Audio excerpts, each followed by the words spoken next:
Welcome into another episode of the Wolverine Live Recruiting Show. I'm your host, EJ Holland. Alongside me is my co-host, Zach Libby. Zach, how's it going? Very sunny where you are, I guess. It's like 60 degrees right now. It's like the perfect early spring day, you know? Opening day is in 2 days. It's like the perfect time to be a sports fan. Here we are. No more baseball. That's for old people. All right, let's go ahead and get into our sponsor before we talk about Michigan recruiting. I want to remind you guys to check out Vitamin Energy. Vitamin Energy is a powerful, naturally caffeinated energy shot that nourishes your body with vitamins, supports healthy weight loss, and boosts energy for 7+ hours with no jitters or sugar crash. I've used Vitamin Energy throughout my travels, and it keeps me alert when I drive, keeps me active as I'm on the go in 7-on-7 tournaments. It's great because it's naturally caffeinated, gluten free, has zero sugars and artificial flavors, zero carbs. There's something for everything like the immune and mood booster, the B12, the workout plus, the sport plus. There's no jitters, no crash. It supports gut health and it's energy with benefits. Check out vitaminenergy.com and use Wolverine BOGO. When you buy one, you get one free with promo code Wolverine BOGO at vitaminenergy.com. So check out Vitamin Energy. A couple housekeeping items. One, this is the Tuesday show, which means we will not be answering questions unless you do a super chat. If you do a super chat, you can click that donate button. That money goes directly to our travel budget and allows us to get on the road and see prospects in person and all that good stuff. So definitely hit that donate button. If you are not a subscriber to the Wolverine.com, you can subscribe right now for just $29.99 until August 31st of this year. That gets you premium insider recruiting information, team information, the latest on the hockey team as they're making their run, and you get to be part of a great message board community over at thewolverine.com for just $29.99 until August 31st of this year. All right, it's time to talk about Sam Webb. No, I'm just joking. We're not talking about Sam Webb. I've already destroyed that guy. Let's go ahead and talk about Michigan recruiting. That's the reason we are here. And Michigan's on a big run, so we're not going to spend time talking about baseball or other weirdos. We're going to talk about Michigan recruiting. Let's go ahead and start with the biggest storyline of the week. Jadyn Davis is set to announce his decision. Top 100 quarterback out of Charlotte Providence Day. Michigan has been considered the leader here for a while. And actually, one more housekeeping item. We are still without a producer. I am having to produce the show. So if the quality is not as great, I deeply apologize. We are still without our producer after our old producer, Hutch, has left the company. So we do not have a producer. So that's why we're not rolling huddle tapes and profiles and all that stuff. So apologies in advance. But Jadyn Davis making his decision Friday. Zach, how are you feeling? I mean, I kind of feel good just because I was right for several months when saying that he might, if he takes to the spring, fans shouldn't worry. And here we are a week and a half into the spring and he's set to commit on Friday. So, I mean, all my reassurance that fans should not be worried about Jaden's decision. Right. So I feel pretty good. How about you? Feeling pretty good. I mean, no, there's no reason for Michigan fans to worry, in my opinion. Look, it's recruiting, so anything can happen. You know, it's definitely not a guarantee, but I think this is looking as good as it can for Michigan. Obviously, the only school that Davis visited coming out of the dead period is Michigan. He had a chance to meet new quarterbacks coach Kirk Campbell face to face, had a chance to meet with Jim Harbaugh again, connect with the rest of the coaching staff, connect with the players, connect with potential other commits. You know, he had a chance to just get a more in-depth look at a program, even though he's been there so many times. But I think the key here was just meeting Kirk Campbell, getting comfortable with him, especially after the Matt Weiss debacle, who is no longer in Ann Arbor. I think just being around Kirk Campbell, getting a feel for his personality, what his coaching style is going to be like, maybe also getting a feel for the practice and what it's going to look like without Matt Weiss helping out as the co-offensive coordinator. Remember, Sharon Moore is now the sole offensive coordinator. So I don't think much will change, but he got a chance to see practice and all that good stuff. So I think Michigan checked all the boxes, and that was pretty obvious by him dropping his top 5 along with a commitment date, which again is this Friday at 1:30 p.m. live on Sports Center, which if it is Michigan, that'll be great exposure for the Wolverines, just getting live on ESPN. I'm sure other recruits around the country will also take notice. But this is a spring decision for all the season deniers. Jadyn Davis did take his recruitment into spring. And look, when I reported that Jadyn Davis was going to take his recruitment into spring, again, just to clarify, I had heard from a staff source or a program source, however you want to call it, that they were looking to bring in Davis for the big weekend, which was obviously the weekend of the 17th. And that's why I reported what I did. Obviously, when you report on recruiting, it's good to have multiple angles. And so Davis did take it into spring, but I think it's been a long time coming. Obviously, this one has been trending towards Michigan for quite some time. I was the first one to put in a prediction on 3 way back in the summer. I think, Zach, you followed up at some point soon after that, or after joining on 3, I guess.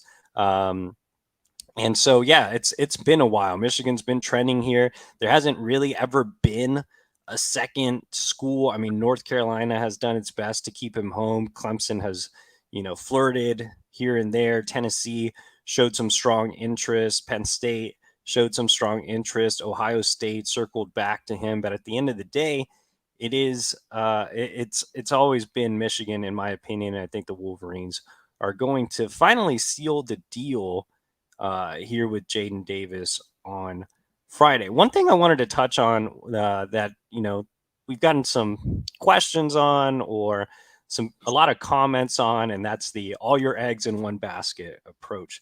Now, it is going to work out for Michigan, so you can't knock it. Or at least it appears that it's going to work out, assuming that Davis does pick Michigan on Friday. But the all your eggs in one basket approach, I wrote earlier this week that Michigan should retire that approach, regardless if it worked out or not. It's too risky. Zach, I mean, overall thoughts on the approach and how you think things will go moving forward under Kirk Campbell on the recruiting trail? I mean, even before Campbell, let's look at the 25 class, for example, because there's 5 quarterbacks that will have visited Michigan in that class up by the spring games. So this Saturday, they didn't have the all eggs in your approach then, but I think with Kirk Campbell, that approach is, like you said, it's going to retire. I think Campbell, in particular with 25, he's made phone calls to every recruit that's been offered a position. He's brought, like I said, everyone in, a few more than once, including Bryce Underwood, the number 1 player in the new 2025 on 300. With 2024, I think you saw Campbell flirting with the idea of maybe circling back to Michael Van Buren. We reported that back in January, but like you said, it worked obviously with Jadyn Davis. I think it was just it's scary, like what if he doesn't pick Michigan on Friday? Like, where do you go from here? Or what happened? What would happen if Jadyn went elsewhere or lost interest in January or December, November, or February? So I think Michigan just kind of lucked out, but I don't think you'll see that moving forward, especially in 25. And like you said, there's about 4 or 5 quarterbacks that have expressed interest and that Michigan is prioritizing moving forward. Yeah, I've been a big anti all your eggs in one basket approach guy, obviously. And I think, like you said, Campbell started making contingency plans as well, just in case. It's not like Michigan ever really lost a lot of confidence with Davis or anything like that, but you never want to just recruit one guy at the most important position in football. On top of that, Michigan was coming off back-to-back cycles without landing a true quarterback, which makes it even scarier to take that approach. Again, it's not really going to matter on Friday if Michigan pick or if Michigan gets Jadyn Davis, but I think it's important to mention moving forward that it will likely be retired. And like Zach mentioned, you're already seeing that with the 2025 quarterbacks and how many guys Campbell is recruiting. I mean, if there was a guy that was worth an all your eggs in one basket approach, it would be Bryce Underwood, right? He's the number one player in the country. He's right in your own backyard. If you wanted to take that approach, then I think Underwood would be the guy to do that with. But again, it's still too risky. Underwood's not a guarantee. So it's really good to see Campbell already developing strong relationships with guys like Cutter Boley and Ryan Montgomery and Stone Saunders. George McIntyre's coming in this week as well. So he's recruiting several different 2025 quarterbacks, and that's positive to see. I mean, I wouldn't mind if Michigan takes 2 quarterbacks. I know Bryce Underwood certainly wouldn't mind if Michigan is lucky enough to get him. I don't think he'd care. But looking at back-to-back cycles with more project takes and just taking Jadyn Davis in 24, I think 25 would be a decent class to take 2 quarterbacks. Well, we'll get to 25 here in a little bit. Let's just talk a little bit more about Jadyn Davis, or end off with Jadyn Davis. If Michigan lands Jadyn Davis, I've given my thoughts on Jadyn Davis a ton. And just to kind of recap, while I don't think he's a 5-star, I do think he's somewhere in between the top 100 and top 150. That's exactly where On3 has him ranked as the number 105 overall recruit in the country. Some things I really like about Jadyn Davis. One, he's a great system fit for what Michigan does. 2, he's a guy with great leadership abilities. I think he has a true command of his team. At Providence Day, led them to a state title. He's also a very high IQ football player, very cerebral, terrific at knowing what the defense is trying to do pre-snap. Just a great understanding of the game, of his offense in high school. I think he'll have a great command of the offense at Michigan.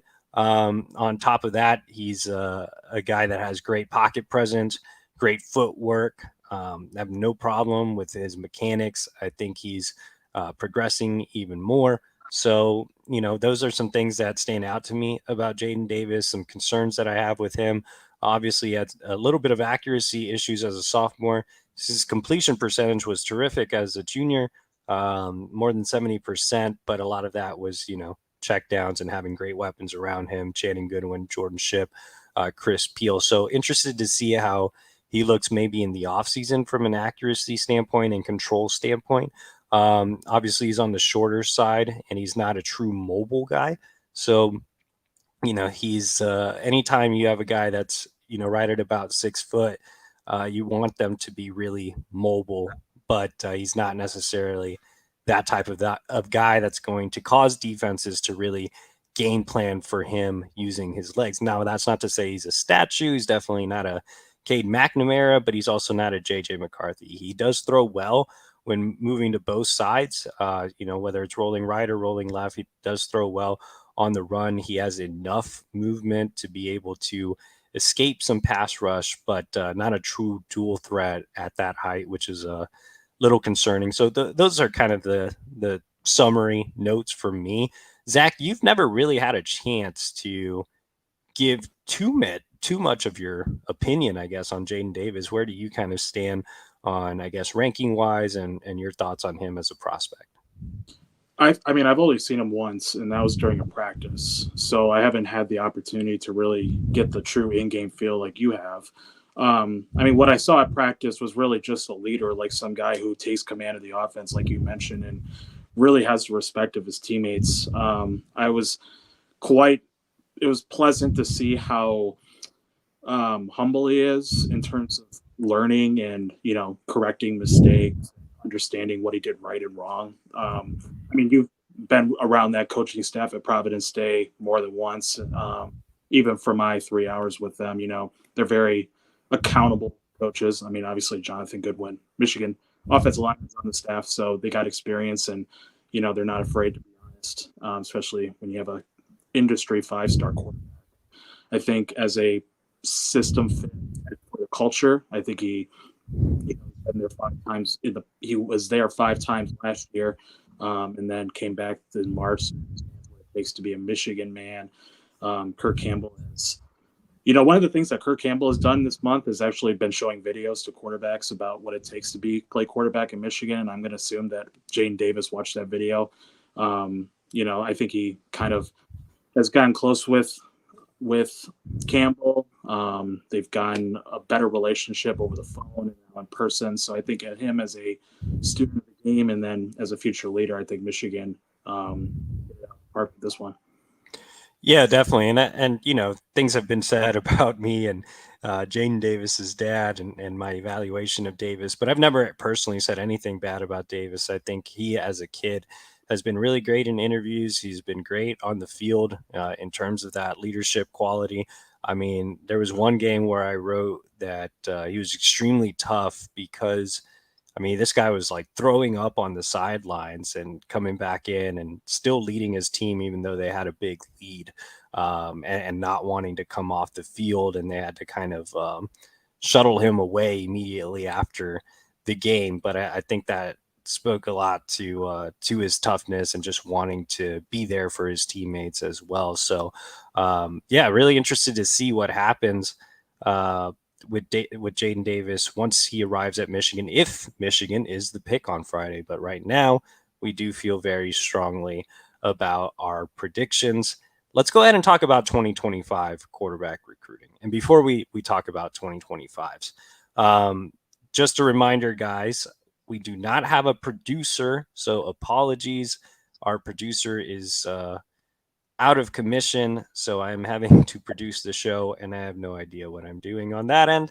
And really quick, we do have a message from another one of our sponsors, and that is Lewis Jewelers. We want to take a moment to shout out our longtime partner, Lewis Jewelers. Lewis Jewelers can help with any ring situation you need, and we are talking about a jewelry ring, not a pop ring. It's stress-free and easy to work with some of their non-commission expert trusted advisors. They find you a perfect diamond. So stop by today and fix any issue you have with finding a wedding ring or, I don't know, whatever you need to find a ring for. Visit them at their new location at 300 South Maple Road in Ann Arbor. Or if you're not in Ann Arbor like me, you can always go online at lewisjewelers.com. That's lewisjewelers.com, where Ann Arbor gets engaged, or I guess the world gets engaged. You have the internet, so you can visit lewisjewelers.com. All right, 2025 quarterback recruiting. Like we said earlier in the show, a lot of options. And I see some questions coming in the chat box. Remember, guys, this is our Tuesday show. I will be back with my Wednesday show tomorrow.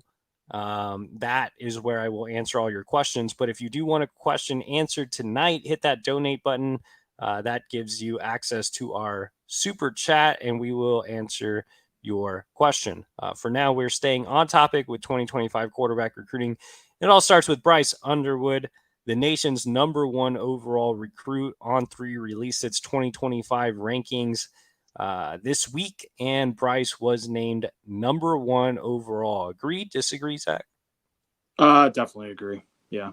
You could make an argument for David Sanders, the offensive tackle from Providence Day, but I mean, Underwood is probably clear cut at this point in terms of just ceiling and talent.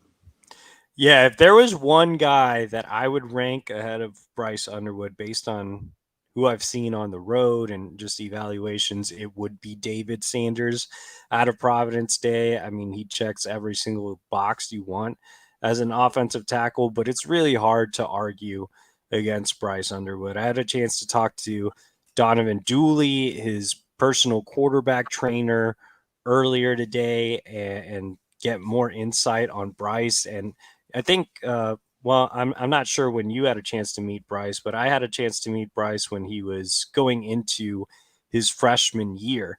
And there was already so much hype around Bryce Underwood. And I remember asking Dooley at the time, who does Bryce Underwood remind you of? And he said, Vince Young. And I kind of laughed. I was like, Vince Young, I'm from Texas, and Vince Young's obviously a legend, one of the greatest college football players of all time. And he himself, I believe, was the #1 overall recruit in the country. So I kind of just laughed and was like, all right. I mean, Bryce is going to be great, but Vince Young, come on, man. Can't just throw out Vince Young like that. But, fast forward to now, and I'm like, maybe you were right. Maybe you will be Vince Young. And honestly, Bryce is a better passer than Vince was. I'm not sure if he's as dynamic of a runner, but I mean, he is a similar level prospect as Vince Young. I mean, he really is the number one overall recruit in the country, or number two, top three, definitely. So I think Bryce is the guy in 2025. And Michigan is obviously making him a priority early on. He's visited on multiple occasions, including multiple visits this spring already, basically. I mean, multiple visits this calendar year. He's connecting much better with Kirk Campbell.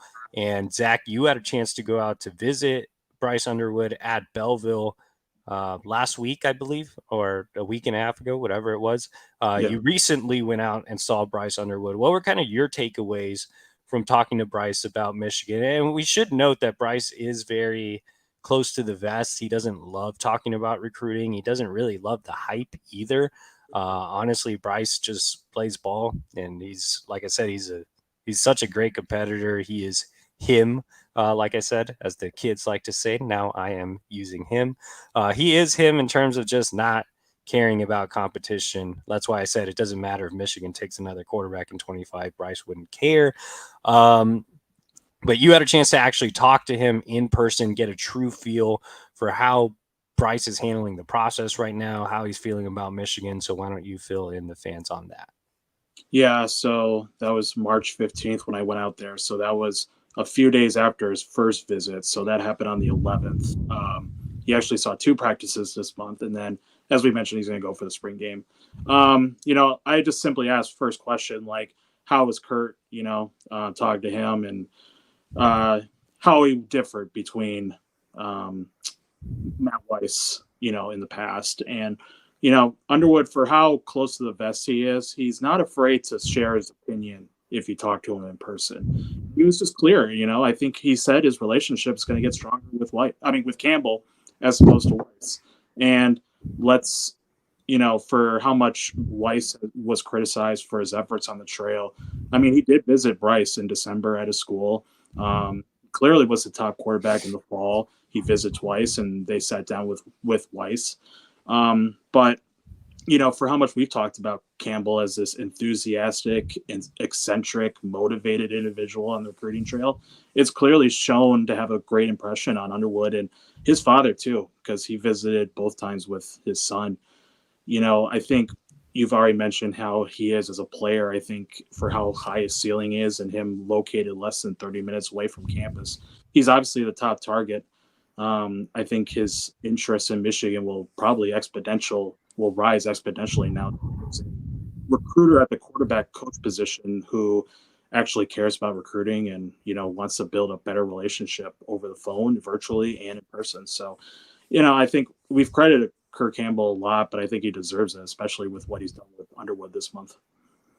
Yeah, definitely. And I mean, I think you hit the nail on the head when you said Kirk Campbell wants to build a relationship. He wants to recruit, which I don't think the same could be said about Matt Weiss. And Bryce, like you said, for as close as he is to the vest, he is very matter of fact when he responds to questions. And when I asked him about Matt Weiss last fall, I believe it was after the Michigan State visit, the Michigan State game. He visited for that game in the Big House. I don't think he was very complimentary of Matt Weiss. So the fact that he is giving compliments to Kirk Campbell, I think, speaks volumes, because Bryce is being genuine when he's giving compliments to Kirk Campbell and not just saying it to say it because he's being interviewed. So I think Kirk Campbell is definitely a breath of fresh air. We do have a super chat here, and it comes from Nick, $9.99. So a big super chat. What is the percentage chance that Jadyn Davis commits? Also, I asked EJ this, but Zach, what is the best pizza you've ever had and where? Gotta know. So, percent chance that Jadyn Davis commits. I would say my confidence level, if I had to put one on my little prediction on 3, would be 90%. I mean, I don't think you can go to 100% on that thing. So 90%. What about you, Zach? 99.9. Well, there you go. I don't think you can slide it to 99.9, but that's as close to 100 as you can got to get. leave that 0.1 off just in case. But I'm very confident. Let's just say. Yeah, I think we're just both very confident. As far as pizza goes, I guess go ahead, Zach. Tackle. The question was proposed to you, so go ahead and tackle the pizza question. I mean, Little Caesars in Mount Pleasant when I was Oh my God. When I was an undergraduate at Central Michigan, Little Caesars $5 pizzas, like that was the best thing in the world. So a shout out to Mount Pleasant Little Caesars location on Main Street. That's the best one. Zach literally just named Little Caesars the GOAT pizza here on this podcast. Sunday afternoon, 1:00, you're trying to watch football, and all you want is a $5 pizza. That can't get any better, especially when you're a broke college student. This is how I know that Detroit pizza is overrated, because you are not the first Metro Detroit person to name Little Caesars the best pizza in the country. Actually, it's not that. I mean, it's not. It's overrated. But also Chicago pizza, New York pizza, it's all overrated. It's just pizza. Like, you can't have bad pizza unless you put certain toppings on it. But there's no such thing as bad pizza. Anyway, you can go hang out with Samaj Morgan and eat some Little Caesars pizza, because he is the other Metro Detroit native that has stated that Little Caesars is the GOAT. And these are trash takes. I told Samaj that his take was trash, and Zach's take is absolute trash. The best pizza that I've ever had, for those that missed it, is Prince Street Pizza in Manhattan, which actually is somewhat closely related to Detroit style pizza. I believe it is Sicilian style. And Pequod's Pizza for some great deep dish in Chicago, which is not a tourist pizza. Deep dish is great. Yes, it is. No, Chance the Rapper has clearly stated that deep dish pizza is for tourists. Chicago natives do not eat deep dish pizza. Pure lies. I've seen many Chicago natives at Pequod's, and that is where the locals go. Go to Pequod's. Don't go to like Lou Minalti's or, whatever other nonsense, Giordano's or any of that. Go to Pequod's. It's the best. All right. People are laughing because you said Little Caesars. Look at this. Look at these. No, they're laughing because you like pizza. Like, you might as well just eat lasagna at that point. No, they are definitely laughing at Zach loving Little Caesars. Anyway, let's get back to 2025 quarterback recruiting. Oh my God, man. I can't even get past Little Caesars. But let's go back to 2025 quarterback recruiting. Aside from Bryce Underwood, now I mentioned various names. George McIntyre coming in this weekend. Ryan Montgomery's been here many times. You had Stone Saunders in this past weekend. You had Cutter Boley in this past weekend. So a lot of names. Campbell definitely evaluating some other 25s. You had Keldon Ryan from Texas come in a couple weeks ago as well. So many 25 quarterbacks being thrown out there, not named Bryce Underwood. Who's your favorite not named Bryce Underwood? That's so tough. Like, it's really pick a name out of the hat and you'll be fine with it.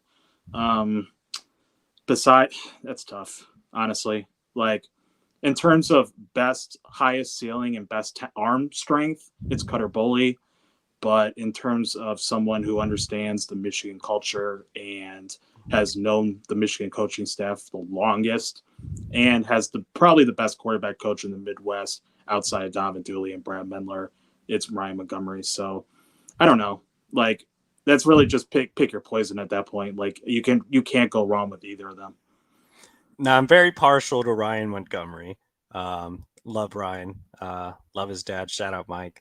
But it's Cutter Boley. I mean, Cutter Boley, I think, is a 5-star level prospect. I think what did he check in at? 21 in the country, I believe, in the On3 rankings. We don't have a producer, so I have no way of seeing this. But he's number 3, though. He's number 3, I think.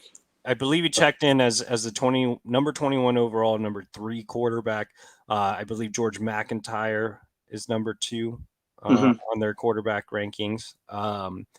Either way, I think Cutter Boley is definitely a top 25 prospect, which eventually would make him a 5-star level guy. Now, I've seen George McIntyre, and I do think he's a high level recruit. I'm not sure I would put him over Boley. I would definitely take Boley. I think Boley is right behind Bryce Underwood. I think Boley might have a higher floor than Bryce, maybe not as much of a ceiling as Bryce, but there's a lot to like about Cutter Boley. I think Cutter Boley's a surefire hit. Like you're not going to miss with Cutter Boley. He's going to go in there, be a multi-year starter, be a high NFL draft pick. I really like what Cutter Boley brings to the table, and there's serious interest there with Cutter Boley.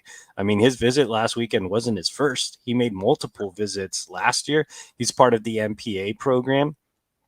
Even though he's a Kentucky kid, he's part of MPA, which is based in Nashville. It's produced guys like Michigan linebacker Junior Colson, on 300 linebacker commit Mason Curtis. So, I think there's a true chance with Michigan and Cutter Boley. I actually had a chance to catch up with those around the Boley recruitment, and they really they really came away impressed with Michigan this weekend. All right, we are running low on time. If you want a question answered, hit that donate button. If you disagree with Zach and think Little Caesars is trash, leave a crying emoji. But we are winding down here. So if you do want a question answered, hit that donate button. That super chat helps with our travel budget, helps us get around the country to see top recruits nationally. Last thing, Zach, before we get out of here, On3 released its 25 rankings, which we just talked about some of these quarterbacks and where they stood in the new rankings. What was your biggest takeaway from On3's 2025 rankings release as far as, relating to Michigan recruiting? I mean, I don't want to stick with quarterbacks, but I feel like I should. I mean, Ryan Montgomery's drop in the on 300 was not just surprising, but I think I was shocked. Like he was not top 50 at one point in the on 300. Now they drop him to 259 in the country. Like I don't really understand why. I would like to get an explanation soon. He is not a 3-star. That's what I can say. Like if for Cutter Boley and Bryce Underwood to be 5 and 4 stars, like Ryan Montgomery deserves to be in that conversation too. So that's my biggest takeaway. Another one is the fact that there are only 3 offered Michigan recruits in state that made the on 300. There was 2 more that did not end up on 300, who probably has enough to make an argument with that, with Bobby Kanka and Xavier Newsome. I think the lack of representation in the state of Michigan, I think that'll change soon with future updates. I guess before I give my biggest takeaway, you are the Michigander on the podcast, since I am sadly no longer in the Midwest. Being more of the expert on the underclassmen coming up, do you think 25 is a weaker year in state, or do you think that because there's a lack of national presence in the Midwest, maybe the services haven't really caught up? I don't remember how On3 did with 2024, because clearly I wasn't on the site and I wasn't doing Michigan recruiting, or frankly this job for that matter, when they did that update for 2024. I think for offense, I think it's a really good class. If you read my article that I posted on thewolverine.com a couple hours ago, I have ranked the top 10 in Michigan right now in 2025, on my opinion. 10 have offers and 6 of them have offers from Michigan. I think there's a lot of them that are going to continue to develop, filling out physically, technique-wise, are going to get better on the 7-on-7 circuits. So I think right now 2024 is a little bit better. I think there was more Michigan talents takes in 2024. But 2025, I think it's a little too early. But right now there's some really good guys, especially in the Detroit area, in that metro, suburban, that plex, I guess. So I think it's just a wait and see with some of these guys. I mean, there's maybe 5 right now who could have offers but don't. So we'll see what happens. All right, we have gone over time. So, really quick, my biggest takeaway from the rankings drop, you have 1 minute to get in your super chat if you want a question answered. But my biggest takeaway from the 25 rankings release was Chris Ewald not being in the top 100. He came in at number 134 in the country, I believe, somewhere around that general range. Now, that's pretty close to top 100, so it's not necessarily an egregious error, but I definitely think Chris Ewald is a top 100 kid all the way. I mean, just watching him in 7-on-7, despite the fact that he was dealing with a hamstring injury, you can just tell he's a different type of athlete than what Michigan is used to getting at the cornerback position. He's extremely fluid. He's really long, great instincts. Even after he was hampered by the hamstring, he came back in to play safety, had an interception, great instincts. Is a very, very quiet kid, but plays with great confidence. Just a lot to like about Chris Ewald. You know, he brings that Florida speed that everybody talks about.